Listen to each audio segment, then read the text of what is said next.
welcome to my kitchen. I'm Akshita and you are watching Akshita's Recipes. The theme of my channel is to keep it simple, quick, yet delicious. So like all my other recipes, today's recipe too is going to be very simple to make, few ingredients, and the end result is going to be really delicious where you're going to want to make it again and again. So let's get started with today's recipe. So friends, let's start making this beautiful curd rice or dahi rice. Now here I have about 1.5 cup of cooked rice. I'll leave the instructions as to how I've cooked the rice in the description box below. Here I have a cup of curd. I'll also leave a link of how I prepare my dahi or curd at home. I've just beaten it up a bit with a spoon. Here is half a teaspoon of mustard seeds or mori. This is half a teaspoon of black pepper, some salt to taste, half a teaspoon of cumin, half a teaspoon of hinga or asafoetida, a few fresh curry leaves. This is about 2 to 3 red chilies, and this is about 1 teaspoon of chana dal and some ghee which I'm going to give a fodni or a tadka. Now I'm going to put the cooked rice into a bowl, a mixing bowl. Now to that I'm going to add my curd. It's very easy, friends, to prepare your own yogurt or curd or dahi at home. So please check out the link in the description box as to how you can make your own homemade dahi. Now give all of this a nice mix. Now I've used regular cooking rice at home, which we use at home for cooking. You don't need to use basmati or anything. Now I've just added some salt and the pepper. Now you can add the pepper also as per your taste. If you like a lot of pepper, you can add more. If you don't like pepper, you can skip it out. But the pepper does add a lovely flavor to this dish. So mix everything thoroughly. Now the rice also has to be nice and soft. It shouldn't be parboiled. It shouldn't be undercooked. It should be nice and really cooked well. So I've left the description in the description box as to how I've cooked my rice. Now I've heated up about 1.5 tablespoon of ghee or clarified butter. You need to use ghee for this recipe. Now I'm just going to fry some peanuts. This is completely optional. If you don't like peanuts, just skip this step. But I love that crunch of peanuts in this recipe. So I've just fried the peanuts till they are a little bit light golden brown in color. And then I'm just going to take them and keep them aside. Now this is a really nice recipe, if you want to cook up something really quick, and it's also very soothing and very nice to have. You can make this with fresh rice or you can make it with leftover rice also. But your rice has to be a little on the softer side. Then it really, elevates the flavor of the dish. Now I'm just going to add my chana dal. Just fry it a little bit. Now keep your flame between low and medium. Now I'm going to add my mustard seeds, the cumin, the hinga or asafoetida, the curry leaves, and the curry leaves do splutter. So just stay a little bit far from the flame. And now the red chilies. And we're going to fry the red chilies till they are a little bit on the crispy side. Now I'm using regular dried red chilies. So just fry them till they are a little bit crispy. And what happens is when you add all these elements to this clarified butter or ghee, they actually flavor the ghee with these beautiful flavors. So that really elevates and makes the dish even more beautiful and special.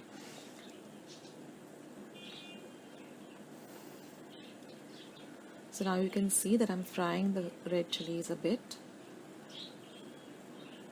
Don't over fry them also, just for about half a minute.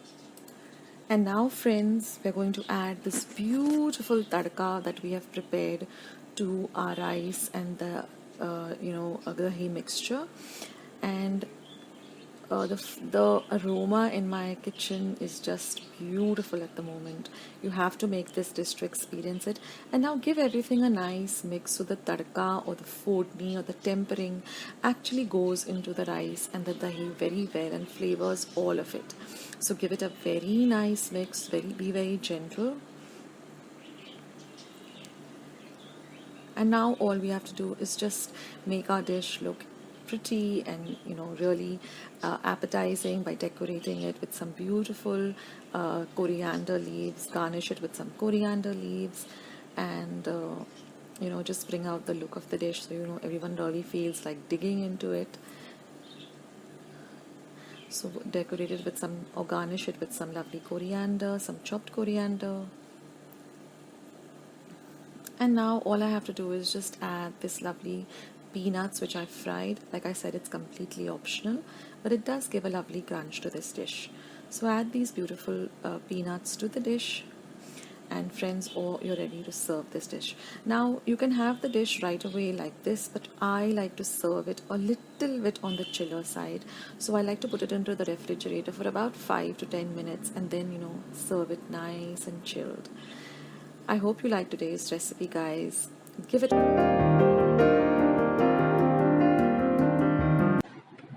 So in today's video, we're going to see how to make this puliyogre powder, which you can store, as well as how to make the puliyogre rice.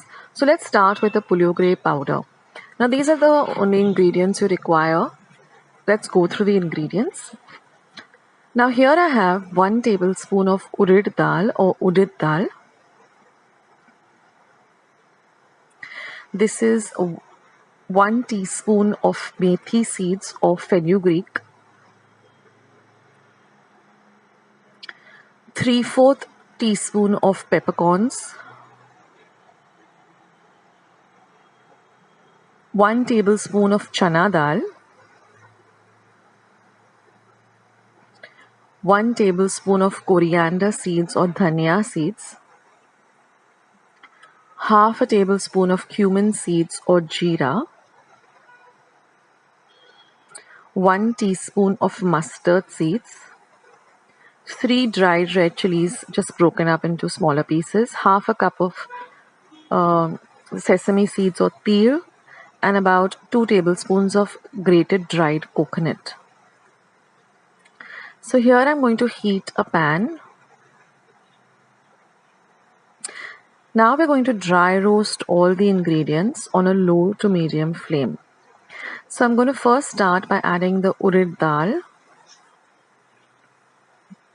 Next we'll go in the chana dal. Now keep your flame on very, very low when you're doing this process. Next I'm going to add the dried red chilies. I've just broken them up into smaller pieces.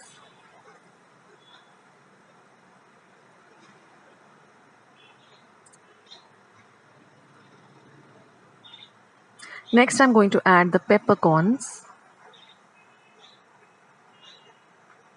the methi or the fenugreek seeds, the coriander or the dhania seeds, the mustard seeds, the cumin seeds or the jeera.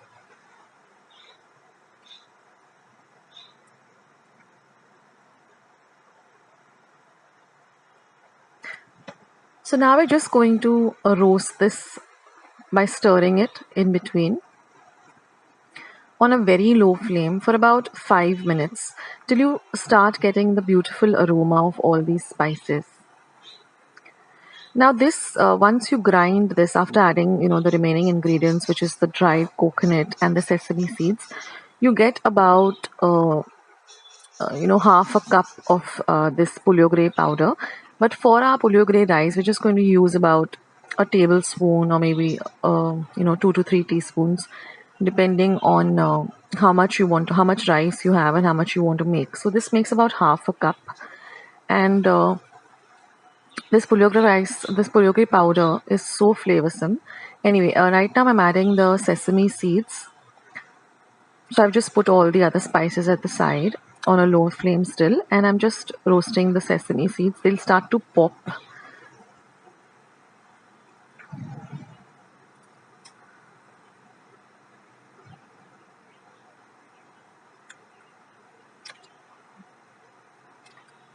And then I'm just going to put everything together again, just place it at the side, and then I'm going to add this dried grated coconut.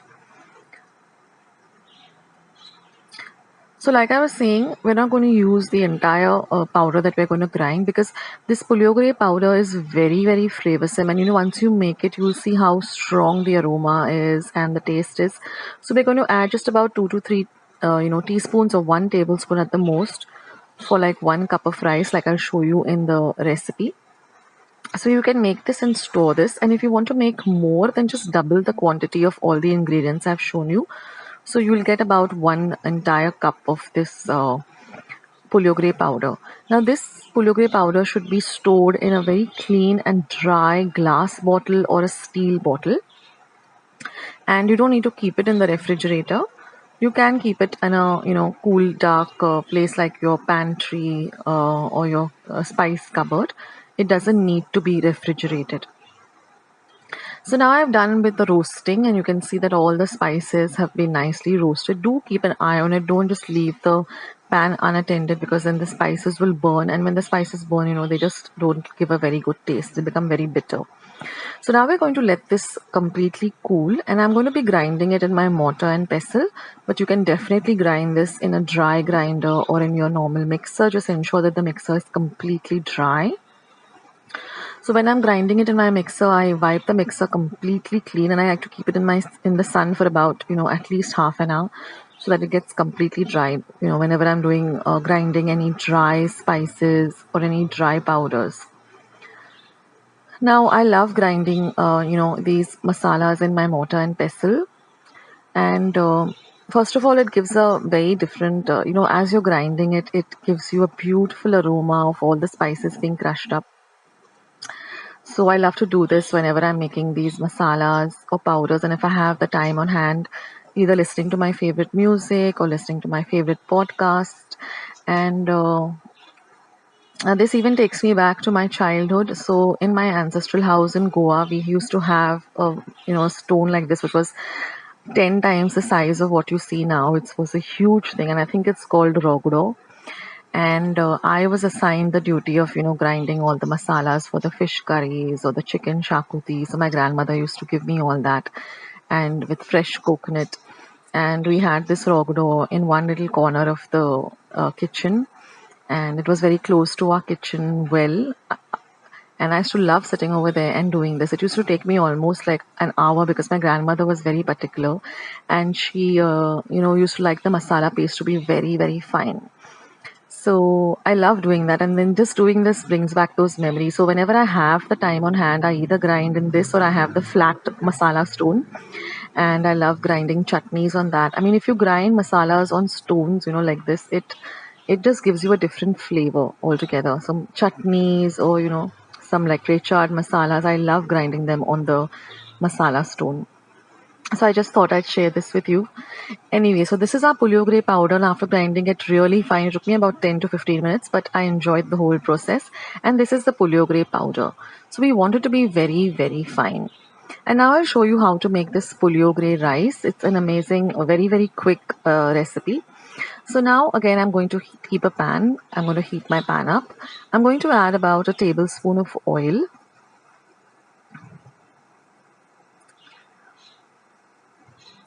Now once our oil is nice and hot, I'm going to start by adding half a teaspoon of mustard seeds or mohri or rye. Now once our mustard seeds begin to pop, we are going to add about a tablespoon of urad dal or udid dal. I'm going to add a teaspoon of chana dal. Sorry, that was a teaspoon of urad dal too. And then I'm going to add 2 dried red chilies, some few curry leaves, about 7 to 8 fresh curry leaves. And I'm going to mix all of this really well together.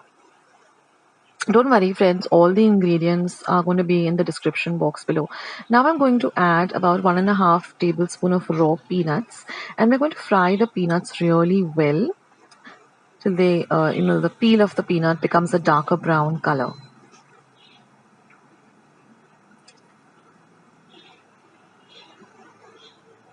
Now this is a small paste or a pulp that I've prepared with 1 tablespoon of tamarind and 2 tablespoons of gur. Or jaggery. I've just soaked it for some time. I'll leave the instructions to that. Now I'm just adding 2 teaspoons of the puliogre powder, and I'm adding this jaggery and tamarind pulp. And we're going to mix everything very well together. So like I said, I soaked the jaggery and the tamarind in about 2 to 3 tablespoons of water for about 15-20 minutes, and then I extracted the pulp. Now we're going to fry this till it becomes nice and dry like this. So the mixture should look like this.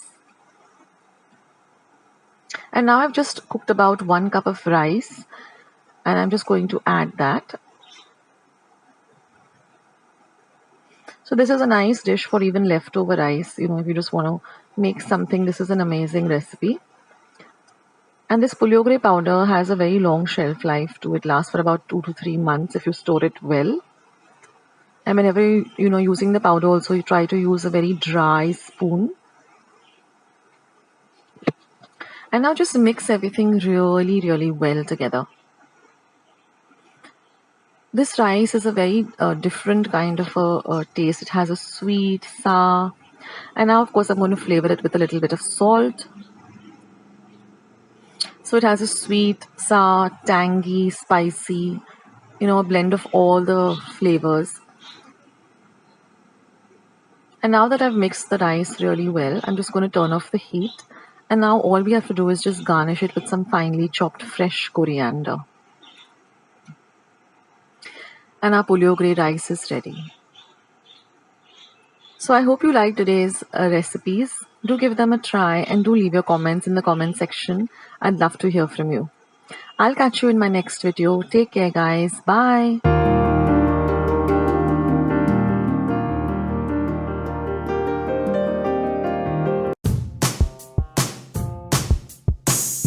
Start making these amazing bread pakodas. So now friends, we're going to start by making the green chutney. For that, I have taken some fresh coriander which has been washed very well, first soaked in some salt water and then washed thoroughly. Then I've taken about 15 light green chilies, an inch of ginger, 3 to 4 garlic cloves, some salt and some lemon, half a lemon, and I'm going to grind all of this to a nice fine paste. I'm using Himalayan pink salt. Now these chilies are not spicy at all, but when you add 15 of them, it gives you just the right spiciness for the green chutney. So we want a very fine paste like this. Now the next step is making the coarse paste for the potato bhaji. Now for this, I've taken about 1 inch of ginger, I've taken about 6 to 7 light green chilies and some few curry leaves. Here is the boiled potato, 2 medium-sized potatoes which I have boiled and chopped, and this is some coriander for the garnish. So I'm going to grind this with again a pinch of salt. So I want a coarse paste like this. And now we're going to make the potato bhaji or the batata bhaji. Now here I have some oil, about 1 tablespoon of regular cooking oil heating up in a pan. I'm going to use my spices from my spice box. That is asafoetida. I'm going to be using some cumin or jeera, some haldi and some mustard seeds or mori or rye. So when the oil is nice and hot, on a low to medium flame, and this is the coarse paste that we're going to be adding to the potato bhaji. And some lime, half a lime too. So now my oil is nice and hot. I'm going to be adding about 1/4 teaspoon of mustard seeds, also called mori or rye. And we're going to let it splutter. Now for boiling my potatoes, I put them in the pressure cooker with some water after washing the potatoes, of course, thoroughly. And then on 1 whistle on high, and then I keep it on a medium flame for about 5 to 10 minutes. That way it becomes just the perfect consistency. Now I'm also adding 1/4 teaspoon of hing or asafoetida, some cumin and some turmeric powder. Now we're going to add the coarsely ground green paste. And we're going to fry all of this very well till the rawness of the ginger and the chilies and the curry leaves goes away. And it nicely flavors the oil.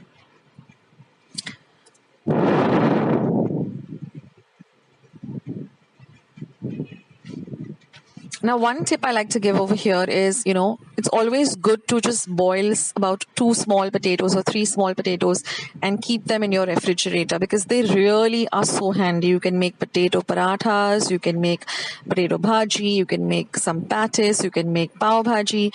So I always invariably have like 2 or 3 small potatoes which are boiled in the refrigerator. Or you can make even potato sandwiches. So it really comes handy. And when they're in the fridge for about 1 or 2 days, you can work with them better when they're on, nice and cold and refrigerated. And now we're going to add some salt to taste. So about 1/2 teaspoon of salt and a pinch of sugar. And we're going to mix all of this very well. And one more tip is once your potatoes are ready in the pressure cooker and your pressure cooker is, you're able to open your pressure cooker, immediately take out the potatoes. Because if you keep them in your cooker for a longer time, they become very soggy and they're very difficult to work with. So the minute you're able to open your pressure pan, just take out your potatoes and let them cool. And now we're going to make the next stage, which is getting our sandwiches ready to make this bread pakoda. So here I've taken brown bread and I've cut them into slices. So each bread I've cut into 2 slices. I'm going to apply a little bit of the green chutney that we had ground and a little bit of this potato bhaji. And just put another slice on top, 1/2 a slice, and just press it down and seal it up together. Like this. Now you can make these and keep them in your refrigerator, and when you are ready to serve them, you can then fry them.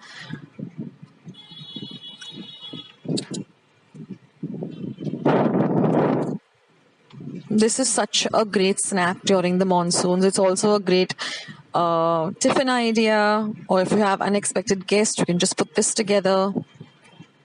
It's just amazing. Just remember to press it tightly together so it gets nice and sealed up.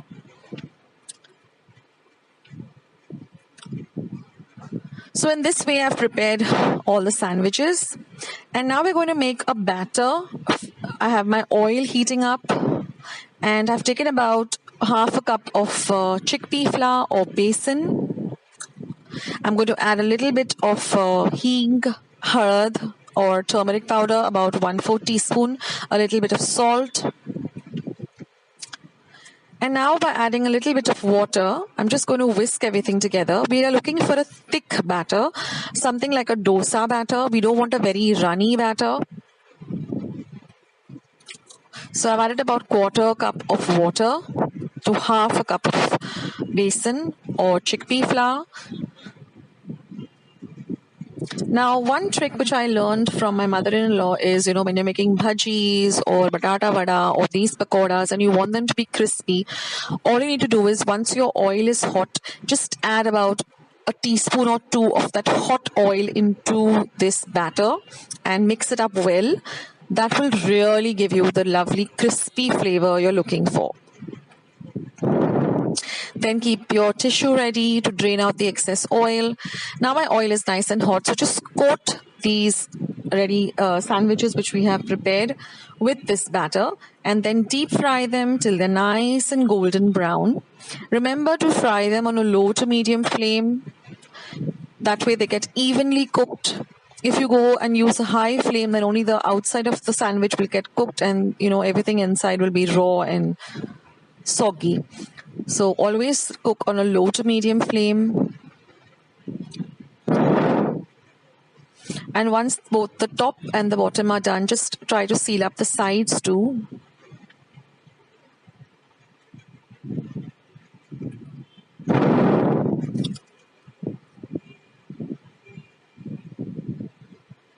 And once they're nice and golden brown, drain off the excess oil on some kitchen towels or kitchen napkin.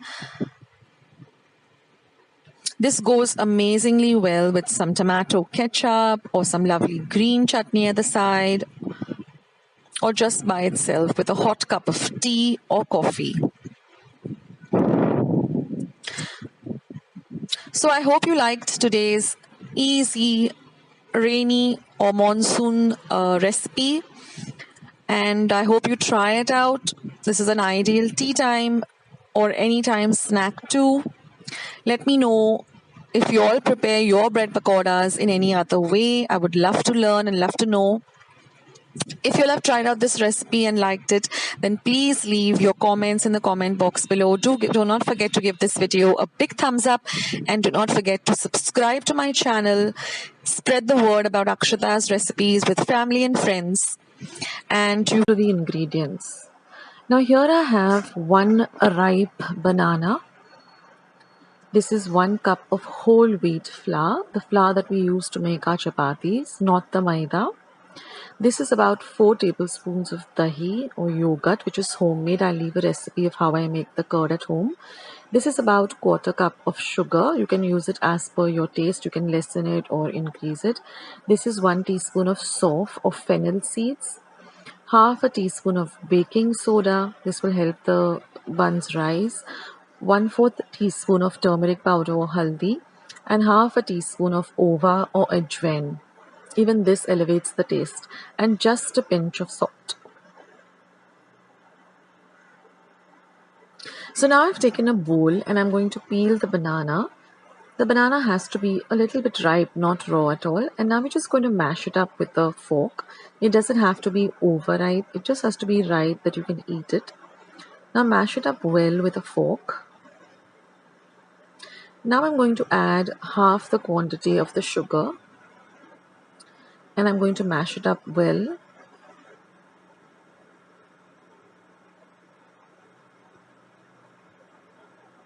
Next, I'm going to add the remaining quantity of the sugar.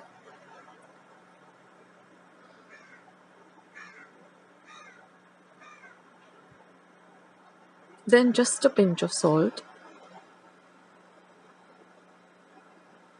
Next, I'm going to add the baking soda, mix it in well, then goes in the turmeric, then the fennel seeds and the ova.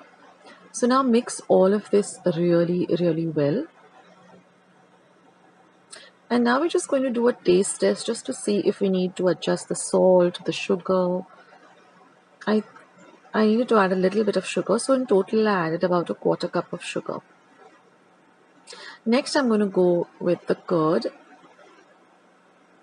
Mix all of this really well. Now we're not going to add a single drop of water. Again, do a taste test before you add the flour, and once you're convinced about the taste, then you add the whole wheat flour. Now mix it in really, really well. And now we're going to just knead this into a nice soft yet firm dough. I just added about 4 tablespoons more of flour, so just adjust it as per your the flour, because all flours are a little bit different in consistency, and we want a nice firm dough like a puri dough. And then we're going to set this aside and cover it and let it rest for 8 hours.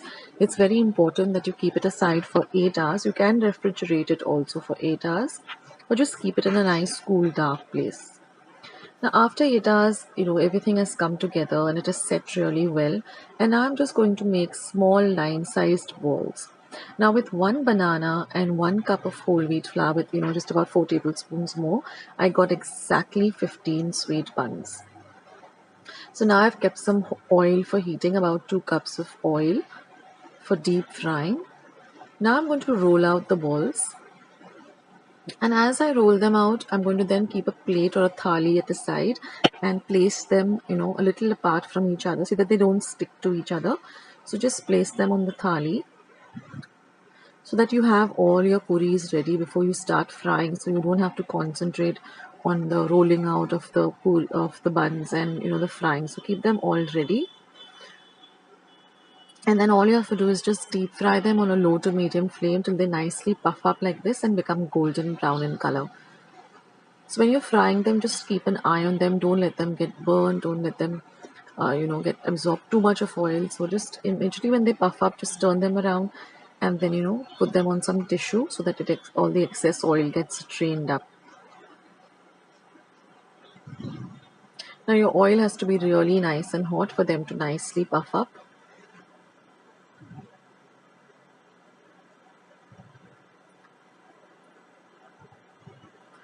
And they should be nice and golden brown like this. The turmeric also helps in giving a lovely golden brown color. And in this way, just fry all the remaining puris or the sweet buns. And this is such a delicious evening tea time snack. It goes so well with a nice hot cup of tea. Of course, it goes best with Goa bananas, but they're not available here in Mumbai. I mean, they're available, but at very select places and not at all times. But the Goa banana, of course, has its own beautiful taste. So if you can get your hands on that, use that. And here it is, our lovely Goan sweet buns are all ready. They've nicely puffed up and they're really delicious. Let me just break one to show you all. And you can see how nice and double layered they are and hollow in the middle. And it's fried also very well. So do try out this recipe, guys. Thank you so much for watching. I'll catch you in my next video. This is Akshita signing.